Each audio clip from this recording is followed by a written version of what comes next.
राज्यातील 29 महापालिकांसाठी महापौर पदाची 22 जानेवारीला सोडत मुख्यमंत्री फडणवीस दावोस दौऱ्याहून परतल्यानंतर आरक्षण सोडत निघणार. नवनिर्वाचित नगरसेवकांचं सोडतीकडे लक्ष. महापौर आरक्षण सोडत प्रक्रियेत ट्विस्ट येण्याची शक्यता. रोटेशन पद्धतीने महापौर आरक्षणाची सोडत निघण्याची शक्यता. महापौर आरक्षणाची रोटेशन पद्धत बदलण्याबाबत चर्चा. मुंबईच्या महापौर पदासाठी मतदान 2007च्या अधिनियमानुसार खुल्या पद्धतीने होणार. गुप्त मतदान झाल्यास नगरसेवक क्रॉस वोटिंग करण्याची शक्यता. आवाजी पद्धतीने महापौर निवड होणार.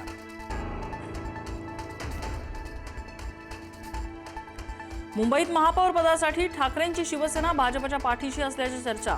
महापौर निवडीवेळी ठाकरे गटाचे 65 नगरसेवक अनुपस्थित राहतील अशी योजना. शिवसेनेच्या नवनिर्वाचित नगरसेवकांचा गट आज स्थापन करणार. गटनेतेपदासाठी यामिनी जाधव, तृष्णा विश्वासराव आणि अमेय घोले यांच्या नावाची चर्चा. गट स्थापन केल्यास नगरसेवक फुटीची भीती टळणार. पुढील 8 दिवस मुंबई बाहेर जाऊ नका, भाजपच्या नवनिर्वाचित नगरसेवकांना सूचना.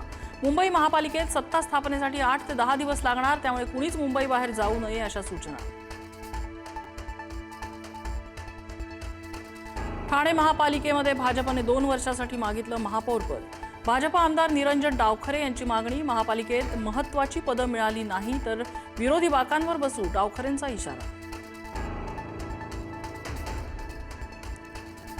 उल्हासनगरात वंचितचे 2 नगरसेवक शिंदे सेनेच्या गळाला. वंचितच्या सुरेखा सोनवणे, विकास खरात यांचा शिंदे सेनेला पाठिंबा.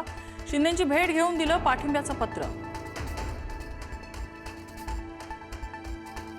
कुर्ल्यात दिवसाढवळ्या भाजपा कार्यकर्त्यांवरती प्राणघातक हल्ला.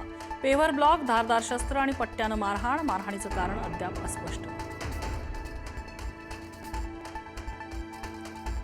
विदर्भातील लाडक्या बहिणी संभ्रमात. योजनेचा लाभ बंद होईल या भीतीनं बुलडाण्यात लाडक्या बहिणींचा धडक मोर्चा.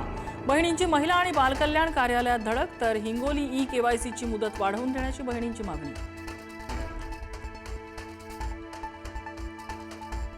बिहार सरकार मुंबईत बिहार भवन बांधणार. 30 मजली अत्याधुनिक भवनासाठी 314.20 कोटी रुपयांचा खर्च अपेक्षित.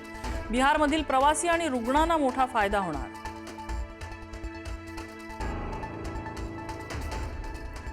शेतकऱ्यांसह आदिवासींच्या विविध प्रश्नांबाबत मार्क्सवादी कम्युनिस्ट पक्षाचा लॉंग मार्च. मुंबई अहमदाबाद मार्गावर गुजरातकडून येणाऱ्या वाहनांना बंदी.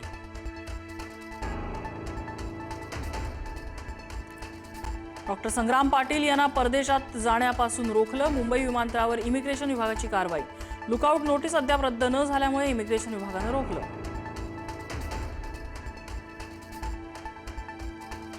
रेवण्णा प्रकरणानंतर कर्नाटकला हादरवून सोडणारं खळबळजनक प्रकरण उघडकीस.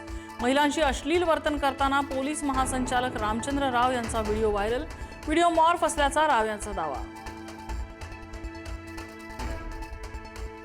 व्हिडिओ व्हायरल झाल्यानंतर केरळमधील तरुणाची आत्महत्या. चुकीचा स्पर्श केल्याचा बसमधल्या महिलेचा आरोप. सोशल मीडियावर बदनामी झाल्यानं तरुणाच्या टोकाचं पाऊल.